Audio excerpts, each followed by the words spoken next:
Part 1 Commander Vexithera stood on the bridge of her damaged ship and watched her fleet die. Through the main window, she could see the burning remains of Coalition warships floating in the darkness of space. Some were still exploding. Others had gone silent, their crews dead or dying inside twisted metal hulls. The Kalin system had been a beautiful place once. Now it was a graveyard. Debris filled the orbital space around the planet below. Thousands of pieces of destroyed ships drifted like leaves in an autumn wind. Each piece represented lives lost, families destroyed, hope crushed. Vexithera's species, the Quilarians, did not cry. Their biology did not allow it. But if they could, she would be weeping now. 3 entire fleets had come to defend Kalin Prime. 3 fleets had been destroyed. Her fleet was the 4th, and it would be the last. "How many ships do we have left?" she asked her tactical officer. 12, Commander. Only 12 that can still fight. 12 ships against 500. The Vraxian Empire had brought their full might to Kalin Prime. They wanted to make an example of this world. They wanted to show the galaxy what happened when you resisted their rule. The Vraxians were monsters, but they were not stupid. They knew how to break the spirit of their enemies, destroy a key world in a brutal way, and 100 others would surrender without a fight. It was efficient. It was cruel. It was working. Commander, we're receiving a transmission from the Vraxian flagship. Vexithera knew what was coming. She had heard it before on other worlds. The offer, the lie wrapped in mercy. The face that appeared on her screen made her blood run cold. Warlord Krexvor. He was infamous across the galaxy. His red scales gleamed under the lights of his command bridge. His eyes were yellow and cruel. When he smiled, his teeth looked like knives.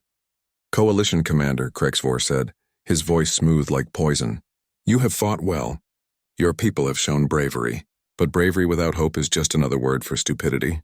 Vexithera said nothing. She would not give him the satisfaction of a response. "I am a generous leader," Krexvor continued.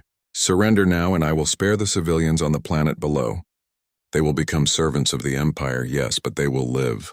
Their children will grow up. Is that not better than death?" Servants, he meant slaves. The Vraxian Empire did not conquer worlds to rule them. They conquered worlds to drain them. They took resources, took people, took everything of value, and left behind empty shells. "And if I refuse?" Vexithera asked, though she already knew the answer.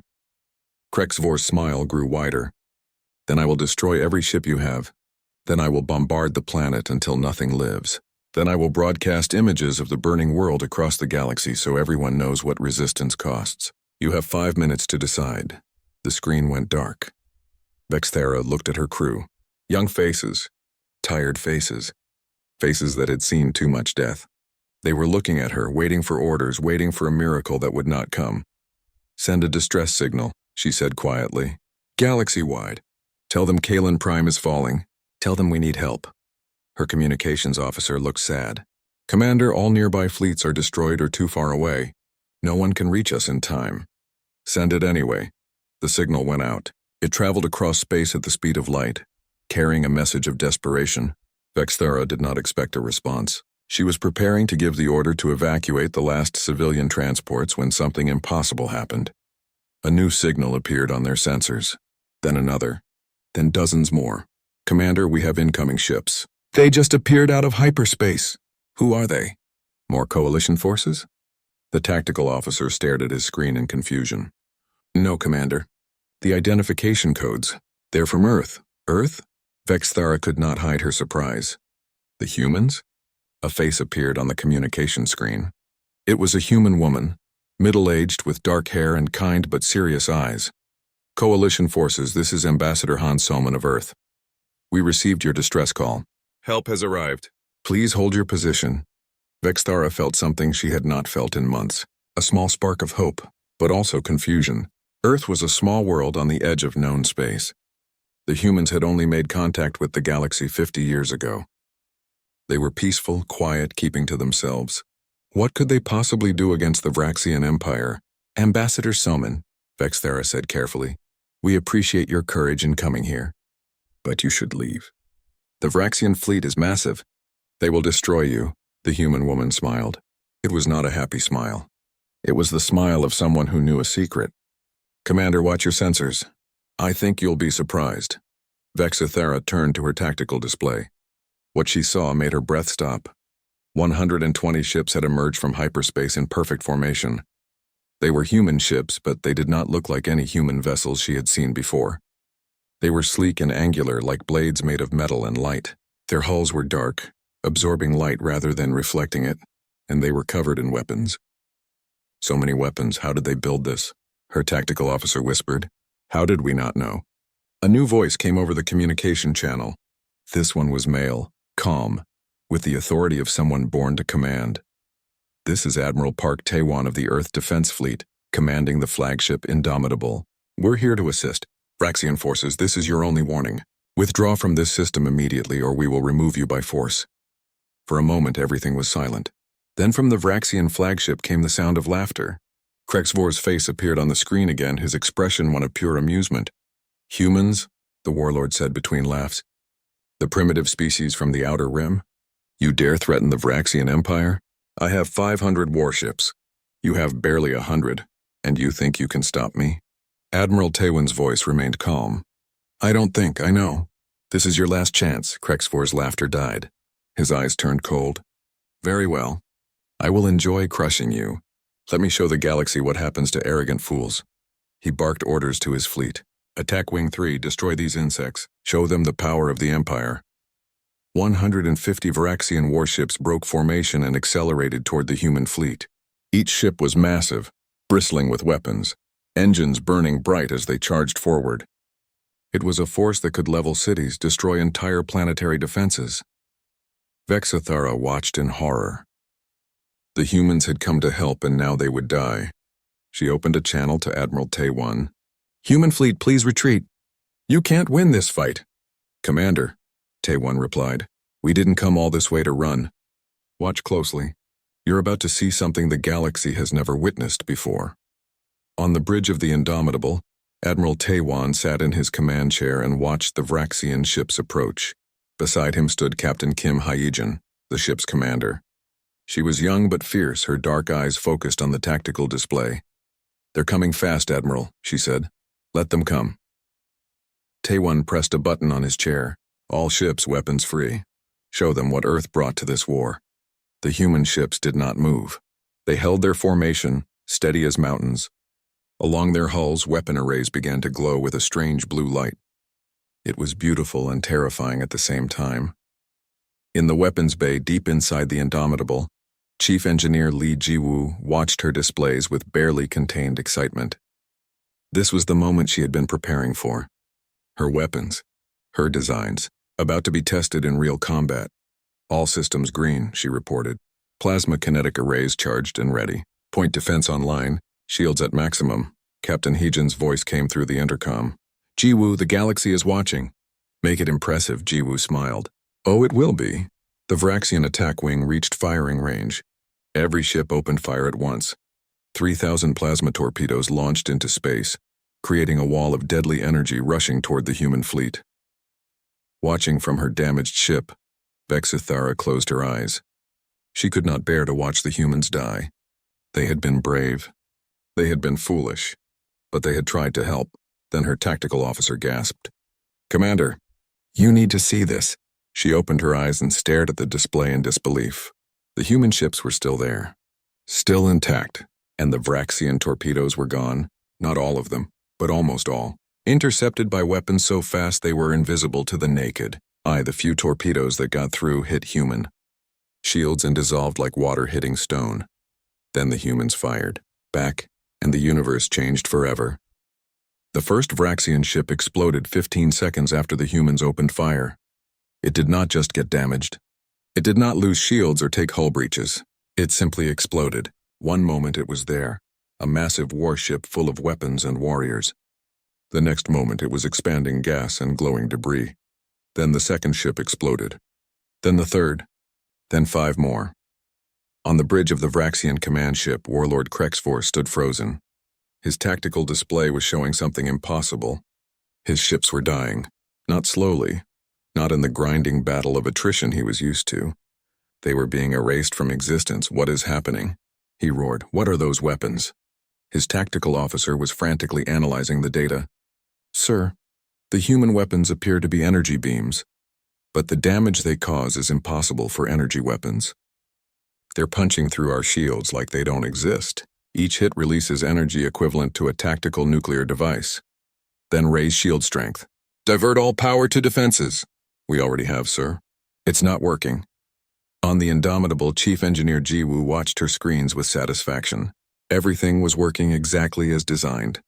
She spoke into her communicator to explain what was happening, not because anyone asked, but because she was excited. They think they're fighting energy weapons, she said, but they're not. Each beam is actually a stream of microscopic metal projectiles moving at 90% light speed. We wrap them in plasma so they look like energy beams on sensors, but when they hit, they deliver kinetic energy like a hammer from heaven. Captain Heejin smiled from her command chair. So we're hitting them with bullets that move almost as fast as light, and they don't even realize it until it's too late. Exactly. Their shields are designed to disperse energy. They can't stop solid matter at relativistic speeds. It's like trying to stop a meteor with a blanket. 30 seconds had passed. 50 Vraxian ships were gone. The remaining commanders in the attack wing finally realized they were not going to win. Some tried to retreat. Others tried desperate maneuvers, spinning and diving to avoid the human weapons. It did not help. Admiral Taewon watched the battle with calm eyes. He had seen the simulations 1,000 times. He knew how this would end. But seeing it in reality was different. Each exploding ship represented lives lost. He did not take pleasure in death, even the death of enemies. But he would not hesitate either. Launch the fighters, he ordered. From the belly of the Indomitable and 3 other carriers, small craft began pouring into space. They were human fighters, sleek and fast, piloted by men and women who had trained their entire lives for this moment. Lieutenant Commander Choi Minho led them. His call sign was Ghost 1, and his squadron was called Ghost Squadron. They were the best pilots humanity had, and now they were going to prove it. Ghost Squadron, this is Ghost 1, Minho said over the squadron channel. His voice was confident, almost playful. Remember your training. Target the bridges and reactor rooms. Make every shot count. And try not to die. I hate doing paperwork for dead pilots. His pilots laughed. It was nervous laughter, but it helped. They were scared. They would be fools not to be. But they were also ready. The fighters accelerated into the chaos of battle. The Vraxian ships tried to target them with defensive guns. But the human fighters moved like nothing the Vraxians had ever seen. They dodged and weaved through enemy fire with impossible precision. Their movements were too fast, too perfect. It was not just pilot skill. Each fighter's computer was helping, predicting enemy fire patterns and suggesting optimal paths. The pilot and machine worked together as one, creating something greater than either could be alone. Minho locked onto a Vraxian cruiser. His targeting computer highlighted weak points on the enemy ship. The bridge. The main reactor. The engine core. He did not need to destroy the whole ship. He just needed to kill its ability to fight. He fired. His weapons were not normal missiles or lasers. They were smart projectiles, each one guided by its own tiny computer. Once launched, they could track and pursue targets even if the launching fighter moved away. The projectiles hit the cruiser's bridge. There was a small explosion, then the ship went dark. Without its command center, the vessel drifted helplessly. Ghost 2, 3, and 4 take the engines on that destroyer.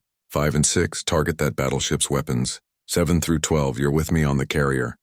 The squadron split and attacked with surgical precision. This was not a dogfight. This was a hunt. The humans were predators and the Vraxians were prey that did not know they were already dead. 45 seconds had passed. 100 Vraxian ships were destroyed or disabled. The attack wing was collapsing. On the coalition flagship, Commander Vexithera stood in silence. Her crew was silent too. They were all watching the tactical display, unable to believe what they were seeing. How is this possible? Her tactical officer whispered. 150 Vraxian warships against 120 human ships. And the humans are winning. No, not winning. Dominating. How did we not know they had this capability? Vexithera opened a channel to Ambassador Somin, who was watching from a secure ship behind the human lines. The ambassador's face appeared on screen. Ambassador, Vexithera said slowly, I think I speak for the entire coalition when I ask, what exactly has Earth been doing for the last 50 years? Salman's expression was serious. Preparing, Commander. When we first made contact with the galaxy, we realized something important. We were not alone. And we were not safe. The galaxy had wars, empires, threats, so we decided to build a fleet that could protect us. We took what we learned from you, added our own ideas, and created something new. Why didn't you tell us? Why hide this? Because we did not know if we could trust anyone. Because showing your weapons before you need them is foolish. And because we hoped we would never need to use them. Someone paused.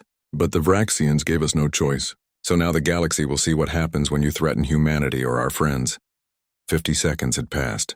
The last few Vraxian ships in the attack wing were trying to flee. They fired their engines at maximum power, desperate to escape. Admiral Taiwan could have let them go. But he had a message to send. Not just to these ships, but to the entire Vraxian fleet watching. To the entire galaxy. Launch pursuit missiles. All targets from the human ships, small missiles launched. They were tiny compared to the fleeing Vraxian warships, but they moved like living creatures. When a Vraxian ship tried to evade, the missiles adjusted course. When ships tried to shoot them down, the missiles dodged. They were relentless. One by one, the missiles caught their targets. One by one, the fleeing ships exploded. 58 seconds had passed since the humans opened fire. The tactical display showed no remaining enemy targets in the attack wing. 150 Vraxian warships, all destroyed or disabled. Not a single human ship had been damaged. For 5 seconds, there was absolute silence across all communication channels. The galaxy was watching, and the galaxy could not speak. What they had just witnessed broke every rule they understood about warfare. Then Admiral Taiwan spoke. His voice was calm, almost gentle, but every being in the system heard the iron underneath. Vraxian fleet. This is Admiral Taiwan. You were warned. 1/3 of your force is gone. You have 10 seconds to withdraw from this system. If you do, you will live to see tomorrow. If you do not, we will remove you. Choose now. On the Vraxian flagship, Krexivor stared at his screens. His hands were shaking. For the first time in his life, he felt something he had never experienced before. Fear. His officers were looking at him, waiting for orders. But what could he say? How could he fight an enemy that destroyed 150 ships in less than a minute? How could he maintain the illusion of Vraxian superiority when everyone in the galaxy had just watched that illusion shatter? The 10 seconds passed. Krexivor made his choice. The wrong choice. The choice of a warrior who could not accept defeat. The choice of a predator who did not understand he had just met a bigger predator. All ships, he said, his voice tight with rage. Attack formation. We will crush these humans. We will show them the true power of the Empire. Attack! 350 Vraxian warships turned toward the human fleet and accelerated. On the Indomitable, Captain Hyegen looked at Admiral Taiwan. They're coming. All of them. Taiwan nodded slowly. Then we finish this. For Kalin Prime, for the Coalition, and for anyone else the Vraxians would have hurt. He pressed the fleet-wide communication. All ships. Pattern Epsilon. Show them what humanity brought to this war. The human fleet began to move. Part 3. The human ships moved in a pattern that made no sense to anyone watching. They spread out, creating gaps in their formation. It looked like they were making themselves vulnerable. It looked like a mistake. It was not a mistake. Warlord Krexivor saw the gaps in the human formation and smiled. Finally, something he could understand. All ships concentrate fire on their flagship. Focus every weapon on the Indomitable. Overwhelm their shields with pure firepower. The Vraxian fleet obeyed. 350 warships turned their weapons toward the Indomitable.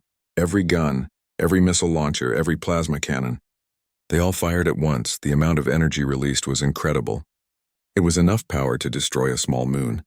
Thousands of weapons, all focused on a single target. The space between the Vraxian fleet and the Indomitable turned bright white from the energy. Commander Vexithera watched from her ship. She wanted to look away but could not. The humans had helped them, and now they were going to die. But when the light faded, the Indomitable was still there, still intact, still functioning, and something impossible was happening. The Vraxian weapons fire was bouncing off the Indomitable's shields, but it was not just dissipating into space. It was being redirected, reflected. The concentrated fire from hundreds of ships was hitting the human shields and bouncing toward other Vraxian ships. The Vraxians started shooting themselves. In the weapons bay of the Indomitable, Chief Engineer Jiwoo was laughing. She knew she probably should not be laughing during a battle, but she could not help it. Years of work, years of calculations and testing, and it was all working perfectly. "Captain," she said through her communicator, "the reflective shield matrix is performing above expectations. We're redirecting approximately 70% of incoming fire. The remaining 30% is being absorbed without any damage to primary systems." Captain Hyejin's voice came back, calm as always. "Good work, Jiwoo. Keep it running. And stop laughing. It makes the crew nervous." On the Vraxian flagship, Krexvor's tactical officer was shouting, "Sir, we're hitting our own ships. The human shields are reflecting our fire. We need to cease fire." "No," Krexvor roared. "Keep firing. More power. Overwhelm them." But it was already too late. The Vraxian formation was in chaos. Ships were trying to avoid their own reflected fire. Some collided with each other. Others fired wildly, hitting friends instead of enemies. Discipline collapsed, and while the Vraxians shot themselves, the human fleet fired back. The gaps in the human formation were not weaknesses. They were firing lanes. The spread-out formation allowed each human ship to fire without hitting their own vessels. Every shot had a clear path to an enemy target. The human weapons were precise, calculated. Each ship had its targets assigned by the fleet's network. No shot was wasted. No target was hit twice if once was enough. It was not war. It was mathematics made deadly. Admiral Taewon watched the tactical display. Red icons representing Vraxian ships were disappearing. Dozens, then hundreds. The enemy fleet was being dismantled piece by piece. "Ghost Squadron," he said calmly. "Target their command ships. Break their coordination." Lieutenant Minho heard the order and smiled inside his helmet. "You heard the Admiral. Ghost Squadron, we're going deep. Follow me." The fighters dove into the Vraxian formation. They were small and fast, slipping between the massive warships like fish swimming through a reef. The Vraxians tried to shoot them down, but it was like trying to swat flies with hammers. The fighters were too quick, too agile. Minho spotted his target. A Vraxian command cruiser, larger than the others with more communication arrays. It was coordinating the fleet's movements. Without it, the Vraxians would lose what little organization they had left. "Ghost 2, with me. Everyone else, find your targets and light them up." He locked onto the command cruiser and fired. His missiles tracked true. They hit the ship's bridge and command center. Explosions blossomed along the hull. The ship went dark and began to tumble. Across the battlefield, other Ghost Squadron pilots were doing the same. One by one, the Vraxian command ships fell silent. And without commanders to coordinate them, the regular warships began to panic. Some Vraxian ships tried to flee. Others kept fighting. A few tried to surrender but did not know how to signal it in a way the humans would understand. The formation that had been so intimidating minutes ago was now a scattered mob. Krexvor stood on his bridge and watched his fleet die. His hands gripped the command chair so hard his claws drew blood from his own palms. This could not be happening. The Vraxian Empire did not lose battles.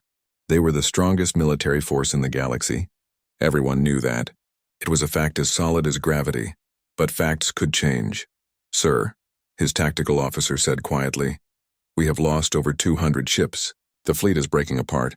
We must retreat." "No." Krexvor's voice was barely a whisper. "No, I will not run. I will not be the first warlord in 300 years to retreat from battle. But sir, if we stay, we will all die." Krexvor turned to face his officer. His yellow eyes were wild. "Then we die. But first we take them with us. Helm. Set course for the human flagship. Ramming speed. All power to forward shields and engines." The crew stared at him in shock. Ramming was a last resort. A desperate act. But they obeyed. The massive flagship, the Obliterator, turned toward the Indomitable and began to accelerate. On the Indomitable, alarms started blaring. "Captain," the tactical officer said, "the Vraxian flagship is on a collision course. It's accelerating. They're trying to ram us." Captain Hyejin studied her display for exactly 2 seconds. Then she smiled. It was not a nice smile. "Helm, match their course. Head straight for them." "Captain?" The helmsman looked uncertain. "You heard me." "Straight at them. Full speed." The Indomitable turned and accelerated toward the Obliterator. Two massive ships rushing toward each other like ancient warriors charging with swords drawn, neither one turning aside. Everyone watching held their breath. The ships were seconds from collision. Death for everyone on both vessels. A mutual destruction that would be remembered forever. Then Captain Hyejin said one word. "Now." The Indomitable fired a weapon it had never used before. A weapon that Chief Engineer Jiwoo had designed but never tested in real combat because it was too dangerous, too experimental.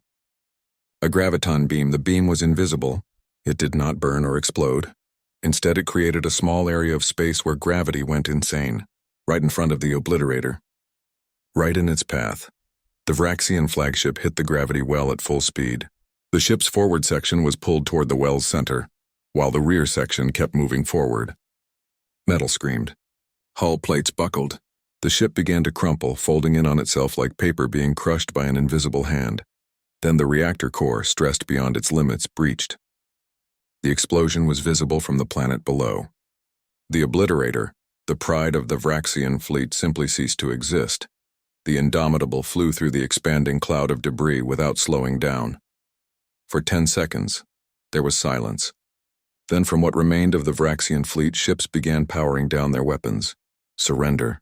Finally, they understood. They could not win.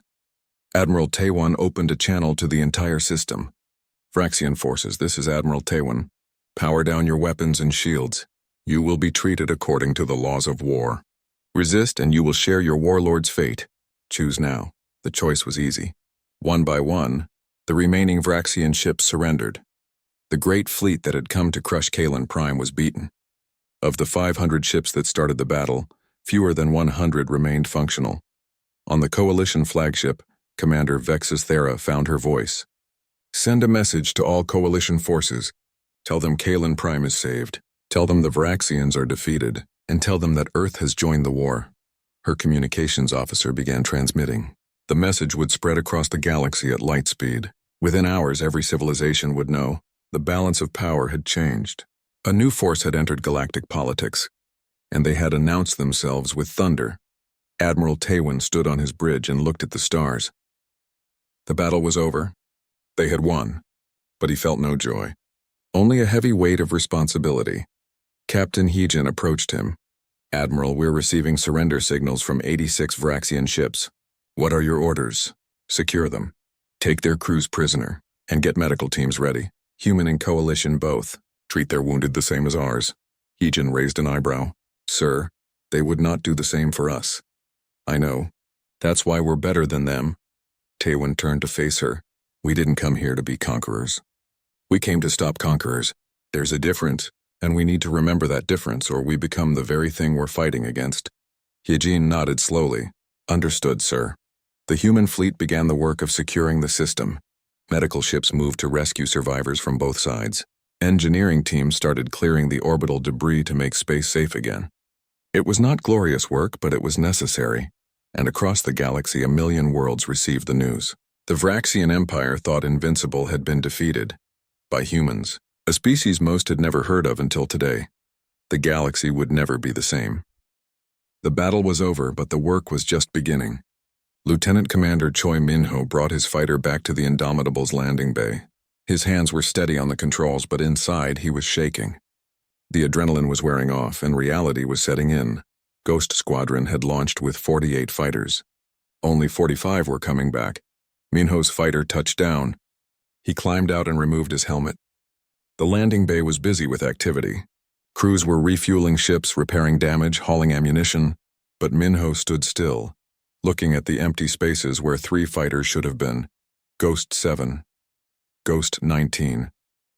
Ghost 23. 3 pilots who would never come home. Their families would receive letters. Their names would go on memorials. But they were gone. Lieutenant Commander. Minho turned. Captain Heejin stood behind him, still in her command uniform. She looked tired. Everyone looked tired. Captain. He tried to sound professional, but his voice cracked slightly. I need your after-action report when you're ready. But first, go to medical. Get checked out. Then get some rest. That's an order. I'm fine, Captain. I should debrief the squadron. Heejin's expression softened slightly. Minho, you lost people today. You're not fine. None of us are. So follow my orders. Medical. Rest. The squadron will still be here in 6 hours. He nodded slowly. She was right. He was exhausted, and he needed time to process what had happened before he could help his pilots process it too. In the medical bay, The scene was controlled chaos. Human medics were treating wounded crew members, but they were also treating Vraxian prisoners. The aliens lay on beds next to humans receiving the same care, the same attention. One Vraxian warrior watched with confusion as a human doctor treated his burned arm. The warrior spoke in broken common language. "Why you help? We are enemy. We would not help you." The doctor, a woman named Yuna, did not look up from her work. "Because you're wounded. That's the only reason I need. We can be enemies again tomorrow. Today you're my patient." The Vraxian said nothing more, but something in his yellow eyes changed. Understanding, perhaps, or maybe just confusion about an enemy who did not act like an enemy. On the bridge, Admiral Taiwan was receiving reports from across the fleet. The numbers were better than he had feared, but still painful. The human fleet had suffered minimal damage, but they had lost 3 fighters and 18 crew members from various ships. Small numbers compared to the Vraxian losses, but every number was a person, a life that had ended too soon. "Admiral," his communications officer said, "Commander Vexithara is requesting permission to come aboard. She wants to meet with you in person." "Granted. Have her brought to the conference room." 30 minutes later, Taiwan entered the conference room. Commander Vexithara was already there, standing by the window and looking out at the planet below. She turned when he entered. The Quilarian commander was tall, nearly 7 feet, with silver skin and 4 arms. Her species had evolved on a heavy gravity world, making them naturally strong, but right now she looked small, diminished by what she had witnessed. "Admiral Taiwan," she said formally, "on behalf of the Galactic Coalition, I thank you. You saved this world. You saved countless lives." Taiwan inclined his head. "We did what was necessary, what anyone with the power to help should have done. But the questions must be asked, Admiral. How did humanity develop such capability? Why did you hide it? And what do you want in return for your help?" Taiwan sat down and gestured for her to do the same. "Fair questions. I'll answer them honestly. When humanity first encountered the galaxy 50 years ago, we were terrified. We found a universe at war, empires conquering, species enslaving others, entire worlds burning. We realized that being peaceful would not protect us, so we prepared. You built a war fleet in secret." "Yes. We studied every species' technology we could find. We took what worked and improved it. We invented new approaches. It took 50 years of focused effort. Most of our resources went into this fleet. Our people made sacrifices, but we wanted to be ready if war came to our doorstep." Vexthara leaned forward. "And what do you want now? With this power you could conquer systems, demand tribute, force others to follow your rules. We want none of those things." Taiwan's voice was firm. "We built this fleet to defend ourselves.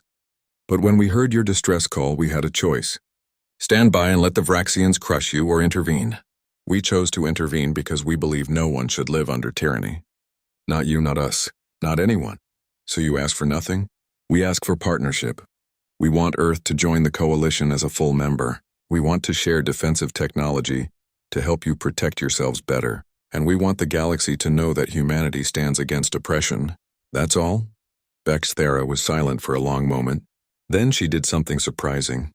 She bowed her head, a gesture of deep respect in Quilarian culture. "You are either the wisest species I have met or the most naive. I'm not sure which, but I'm grateful you were wise enough to help us." Elsewhere on the ship, Ambassador Soman was in a video conference with Earth's government. The faces on the screen represented every major nation and alliance on the planet. They all looked worried. "Ambassador," the Secretary General said, "the whole galaxy watched what happened here. What are the reactions?" Soman took a breath. "Mixed. The coalition is grateful but also wary. They're asking how we built this fleet in secret. Some species see us as saviors. Others see us as a new threat. The Vraxian Empire has issued a formal protest and demanded we return their prisoners. And your recommendation? We need to be very careful in the next few weeks. We've proven we can fight. Now we need to prove we can be trusted. We should share defensive technology with the coalition, offer training, show that we're partners, not conquerors, and we should treat the Vraxian prisoners well. According to the laws of war, it will show we're different from them." The Secretary General nodded. "Agreed. The last thing we need is to become what we fought against. Proceed with your recommendations, Ambassador. You have our full support." In Chief Engineer Jiwoo's workshop, deep in the Indomitables engineering section, she was reviewing combat data. Every weapon fired, every shield interaction, every system status. She needed to know what worked perfectly and what needed improvement. Her assistant, a young engineer named Deho, looked over her shoulder at the screens. Chief, the plasma kinetic weapons performed at 98% efficiency. The reflective shields exceeded all predictions. We couldn't have asked for better results. 98% means 2% failure, Jiwoo said quietly. That 2% could mean dead crew members next time. We can do better, Deho hesitated.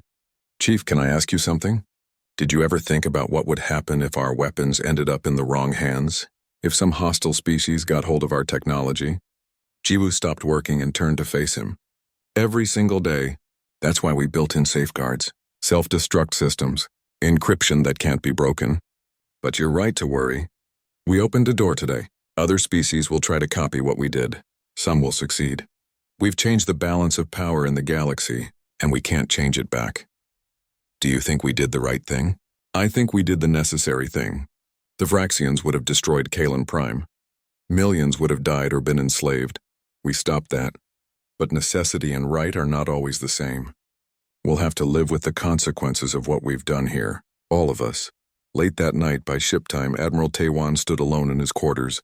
He had dismissed his staff, finished his reports, and answered every urgent message. Now he was alone with his thoughts. On his desk was a list. 18 names. The crew members who had died in the battle. He had sent personal messages to each family. He had written that their loved ones died heroes, protecting others, fighting for what was right. All true, but it did not make the loss any easier. There was a soft knock at his door. Come in. Captain Hyejin entered. She looked as tired as he felt. Admiral, the night watch is set. The ship is secure. You should rest. In a moment. He gestured to the chair across from his desk. Sit, please, she sat. For a minute, neither spoke. Then Taewon said quietly, We won a great victory today. We saved a world. We proved humanity's strength. But I can't stop thinking about the cost. 18 crew members, Hyejin said softly, and thousands of Vraxians. I know they were the enemy. I know they would have killed us without hesitation. But they were still living beings. And now they're gone because of orders I gave. Hyejin leaned forward. Admiral, you gave the order that saved millions of people on Kalin Prime. You gave the order that stopped the Vraxian advance. You did what had to be done. Don't let guilt destroy you for doing what was necessary. But I should feel this guilt, Taewon replied. The day I stop feeling it is the day I become like Krexivore. The day I see deaths as just numbers on a screen. I never want to reach that point. You won't. That's why you're a good commander. That's why the crew follows you. She stood. Get some rest, Admiral. Tomorrow we start building the peace. That's going to be harder than winning the war. After she left, Taewon looked out his window at the stars. The battle was over. Humanity had announced itself to the galaxy. But the real challenge was just beginning. They had proven they could fight. Now they had to prove they were worth. 1 month after the Battle of Kalin Prime, the galaxy was still trying to understand what had happened. News traveled fast in space, and every civilization had heard the story. The Vraxian Empire, thought to be invincible, had been destroyed by a species most had never heard of. The Galactic Coalition had called for an emergency summit. Representatives from hundreds of worlds gathered on Andara Prime, the Coalition's capital world. The Grand Assembly Hall, which normally held calm debates about trade routes and diplomatic protocols, was buzzing with tension. Ambassador Han So-min walked through the halls toward the assembly chamber. Beside her walked Commander Vexis Thara, who had agreed to sponsor Earth's formal application to join the coalition. Behind them came a security detail of both human and Quillarian guards. Are you nervous? Vex Thara asked quietly. So-min smiled slightly. Terrified. I've spent my whole career building relationships, making friends across the galaxy. Now half of them see us as saviors and the other half see us as a threat. This could go very badly. Then it's a good thing you're good at your job. The chamber was enormous, with seats arranged in a great circle. Each species had its own section. The humans had been given a temporary position near the entrance, marking them as petitioners rather than full members. In another section, behind a force field that marked them as prisoners rather than guests, sat the Vraxian delegation. They looked diminished, defeated. Their leader, a female named Kira Vex, had been appointed by what remained of the Vraxian government. The Empire was in chaos with different factions fighting for control. The coalition speaker, an ancient being named Eldest Orm, called the assembly to order. Their species lived for thousands of years, and Orm had seen the rise and fall of many empires. Their voice was calm and carried the weight of centuries. We gather today to discuss the situation at Kalin Prime and to hear humanity's petition to join our coalition. Let us begin with the facts. The Vraxian Empire attacked a coalition world. Earth responded to our distress call and defeated the Vraxian fleet. 500 Vraxian ships were destroyed or captured. Kalin Prime was saved. A representative from the Helian Concordat stood. The Helians were a peaceful species who valued neutrality. But what are the implications? Earth has revealed military capability far beyond what any single species should possess. How did they develop such weapons? What else are they hiding? Other voices joined in. Some grateful, some suspicious, some afraid. The chamber filled with noise until Eldest Orm called for silence. Ambassador Soman, Orm said, you may address these concerns. Soman stood and walked to the center of the chamber. Every eye was on her, every sensor, every camera. What she said now would determine Earth's place in the galaxy.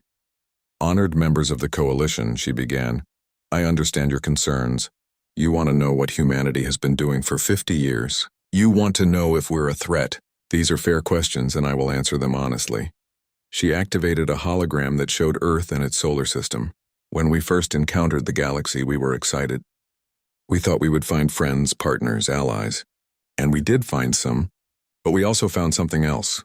War, empire, conquest. We found species that would destroy us simply because we were weak. The hologram shifted to show various conflicts across the galaxy. We realized that being peaceful would not protect us. Hoping for the best would not keep our children safe. So we made a choice. We would prepare for the worst while working for the best. We built a defense fleet. We developed new technologies. We trained our people, not to conquer but to survive. Why didn't we tell you? Salman continued. Because we did not know who to trust. Because revealing your capabilities before you need them is foolish. And because we hoped we would never need to use what we built. But then Kalin Prime called for help. And we had to choose. Stand by and watch innocents die or act. We chose to act. A representative from the Corvan assembly stood. The Corvans were a warrior culture who respected strength. But what do you want now, Ambassador? With your power, you could demand anything. Territory, resources, tribute, what is your price? Salman met his gaze steadily. We want membership in the coalition. We want to share defensive technology to help you protect yourselves. We want trade agreements and cultural exchanges. We want what every species wants, a place to belong, friends to stand with, and a future for our children. That's all. You ask for nothing more? The Corvans seemed skeptical. Power without purpose is just destruction, Soman said. We didn't build our fleet to rule the galaxy. We built it to protect our home. And if we can help protect others in the process, then our strength has meaning. Eldest Orm spoke again. And the Vraxian prisoners? What do you intend to do with them?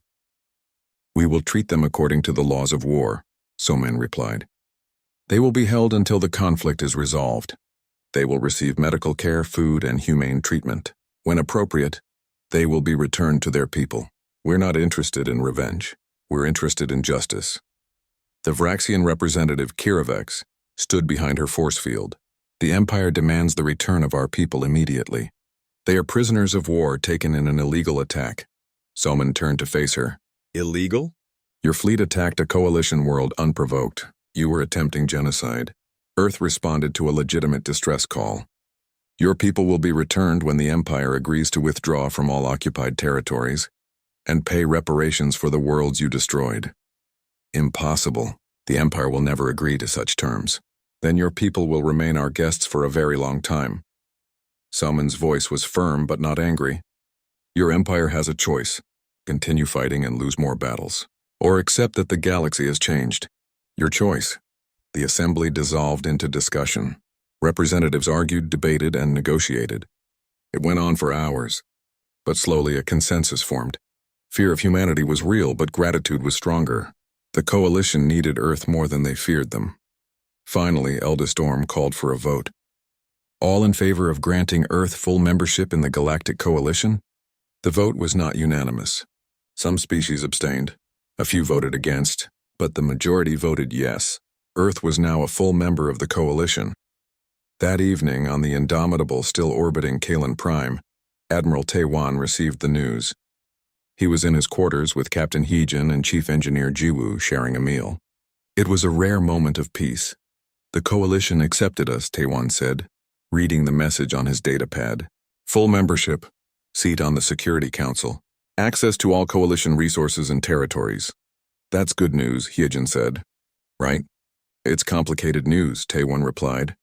We're now part of galactic politics. That means responsibilities, obligations, expectations. We can't just go home and hope the galaxy leaves us alone anymore. Jiwoo took a drink of water, but we knew this would happen. The moment we revealed our fleet, everything changed. There's no going back to the way things were.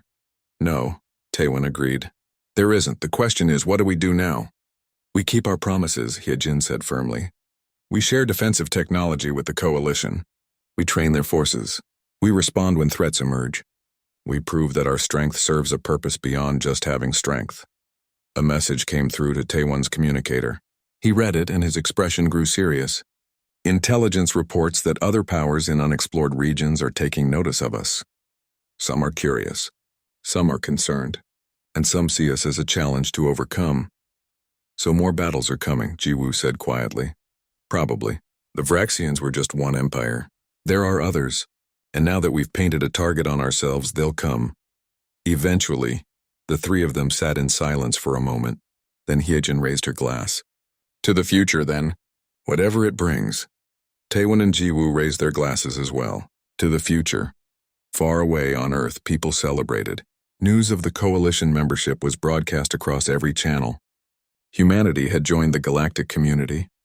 They were no longer alone in the universe. It was a moment of joy and pride. But in the quiet offices where military planners worked, in the labs where engineers designed new technologies, in the training facilities where soldiers prepared for future conflicts, the mood was different. They knew the truth. The battle at Kalin Prime was not an ending. It was a beginning. Humanity had announced itself to the galaxy. They had proven they could fight. They had shown they could win. But now came the harder part, living with the consequences, maintaining the peace, dealing with the responsibilities that came with power. Lieutenant Minho was in the fighter bay training new pilots. The recruits looked at him with awe. He was a hero of Kalin Prime. But when he looked at them, he saw the pilots he had lost. He saw Ghost 7, 19, and 23, and he was determined that no more would be lost if he could prevent it. Listen carefully, he told the recruits.